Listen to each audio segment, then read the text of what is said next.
नमस्कार, जय हिंद साथियों। पर्यावरण के लिए बहुत ही इंपॉर्टेंट दर्रे, भारत के प्रमुख दर्रे कौन कौन से हैं? देखिए, लद्दाख में आपके दो दर्रे आपको याद रखने हैं। कराकोरम दर्रा आपका लद्दाख में पड़ता है, इसके साथ साथ जोजिला दर्रा, ये हमारे कहाँ है? लद्दाख रीजन में। किस रीजन में है तो याद रखना, ये लद्दाख रीजन में आपके दो दर्रे मिलेंगे, कराकोरम और जोजिला दर्रे। अगर हम जम्मू कश्मीर की बात करते हैं तो तीन दर्रे आपको बहुत महत्वपूर्ण याद रखने हैं। बनिहाल दर्रा, बुर्जिल दर्रा और पीर पंजाल दर्रे हमारे प्रमुख महत्वपूर्ण तीन दर्रे कहाँ के हैं? तो जम्मू कश्मीर राज्य के तीन दर्रे आपको याद रखने हैं जम्मू कश्मीर में। बनिहाल दर्रा, बुर्जिल दर्रा और पीर पंजाल दर्रा। यहीं पर आपको हिमाचल प्रदेश में दो तीन महत्वपूर्ण दर्रे याद रखने हैं। सिप किला दर्रा, इसमें सतलज नदी इससे प्रवेश करती है। सिप किला दर्रे से आपकी सतलज नदी हिमाचल प्रदेश से होते हुए मतलब आपकी पाकिस्तान की ओर आती है। रोहतांग दर्रा याद रखना है, सिप किला दर्रा याद रखना है, बड़ा लाचा दर्रा।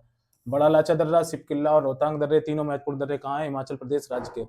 अब आइए बात कर लेते हैं उत्तराखंड राज्य में तीन दर्रे याद रखने हैं। माना, नीति और लिपुलेख दर्रे। तीन महत्वपूर्ण दर्रे हैं, माना दर्रा, नीति दर्रा, लिपुलेख दर्रा। ये कहाँ है? तो उत्तराखंड राज्य के तीन महत्वपूर्ण दर्रे हैं। अगर आपको अरुणाचल प्रदेश की बात करते हैं तो अरुणाचल प्रदेश में आपको तीन दर्रे याद रखने हैं। यंगाब दर्रा, यहाँ पर ब्रह्मपुत्र नदी इसमें एंट्री करती है यंगाब दर्रे से आपके अरुणाचल प्रदेश में। दीफू दर्रा याद रखना है, बोमडिल्ला दर्रा। तो दीफू, यंगाप और बोमडिल्ला दर्रे तीनों कहाँ पाए जाते हैं? अरुणाचल प्रदेश राज्य में। और सिक्किम में आपको याद रखना है दो महत्वपूर्ण दर्रे, जेलेपला और नाथुला। और एक और याद रखना है, डोकिया दर्रा। कौन सा दर्रा? डोकिया दर्रा। तो डोकिया दर्रा भी हमारा कहाँ है? तो याद रखना है सिक्किम राज्य में है। तुजू दर्रे की बात करें तो ये हमारे मणिपुर में है। कहाँ पर है? मणिपुर राज्य में। कौन सा दर्रा आपको देखने को मिलता है? तुजू दर्रा। और सबसे इंपॉर्टेंट सिक्किम में क्या है? नाथुला और जेलेपला और डोकिया दर्रे, तीन महत्वपूर्ण दर्रे हैं। साथ ही महाराष्ट्र में भोरघाट दर्रा याद रखना है, थालघाट दर्रा याद रखना है और आपको केरल राज्य में याद रखना है